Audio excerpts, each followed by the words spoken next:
Monica froze in her corner, having flashback nightmares and anxiety, with uncontrollable thoughts from her ordeal in the past that she couldn't do anything to help her sister while Raymond dragged Ariane out of the room, leading her to the auction hall. Raymond injected her with a muscle relaxant to prevent her from becoming uncontrollable. Ariane was struggling to get free, but her body has failed her. She felt dizzy and her vision seemed to get blurry, although her senses were alive, hearing the ruckus from the hall. When Ariane was brought in the auction hall, her vision seemed to fail her too. Everything around her was hazy, indistinct. Then she felt hands touching her.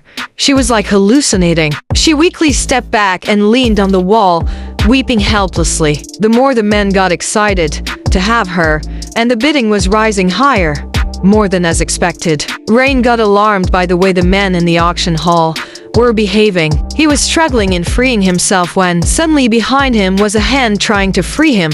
Anderson here, Master Reigne. Sorry for coming late. Your father is waiting at the hall entrance. Brace yourself. They're waiting for you. Mr. Henry Morrison with some of his men were on standby, waiting for the right time to attack. What Dale's men never knew that those masked men who were supposed to guard the entrance were subdued, and it was Henry, Detective Morgan, and Rain's security took their place, waiting for Rain's presence to join them. Reigne Martin led Henry, Morgan, and the rest, in the guise of masked men, got closer to the center of the venue simultaneously, with the police moving swiftly, blocking the area so no one could escape. Rain ran towards Ariane, who fell unconscious during the auction. Rain was waking her up when she was not responding.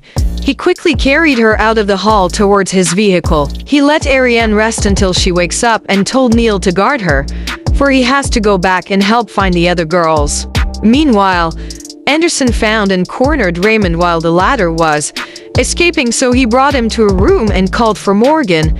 Detective Morgan, under the guise of a masked man, came to see Raymond, and he came closing in on him, making Raymond terrified, thinking he was dead meat. At last, my surveillance on you and Dale is over.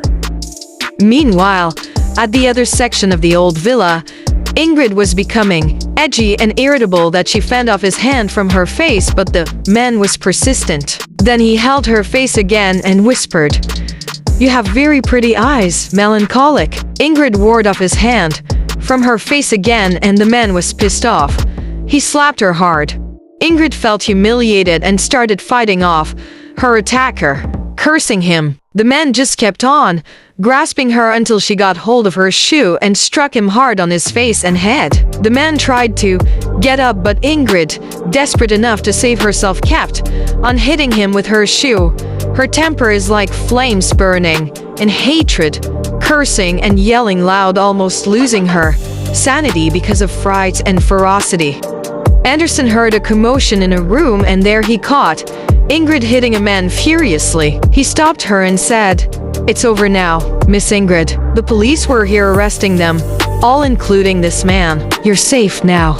Ingrid yelled at the man, saying, "You punk, you're better off dead. Look at me, calm yourself, Miss Ingrid. Your ordeal is over." Miss Ariane was already in Master Reign's custody. "Come with me now. You can join Miss Ariane in the vehicle," Anderson said calmly. "But how about Monica? Is she safe too?" Ingrid asked anxiously. At that moment, the entire mob, together with Ingrid's attacker and Raymond, were all under arrest. They had all been under the radar of the law enforcers, and quite a big catch, as they say. Their next concern was Dale Morrison, who was still pursued by the police with Reigne Martin.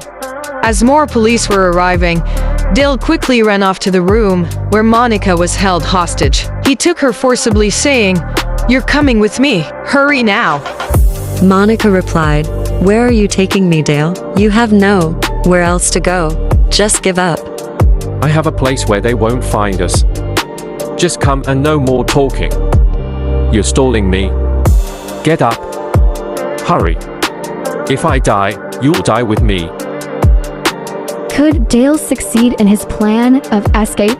What will happen now to Monica? Part 103 is next. Does this story interest you? Keep on watching and don't forget to click like, subscribe, and share. If you have any thought about this, don't be shy to write your comments in the comments section. Your support is looked forward to. Thank you. Thanks for watching. See you in the next video on YouTube at Victoria Mare Novel and TikTok.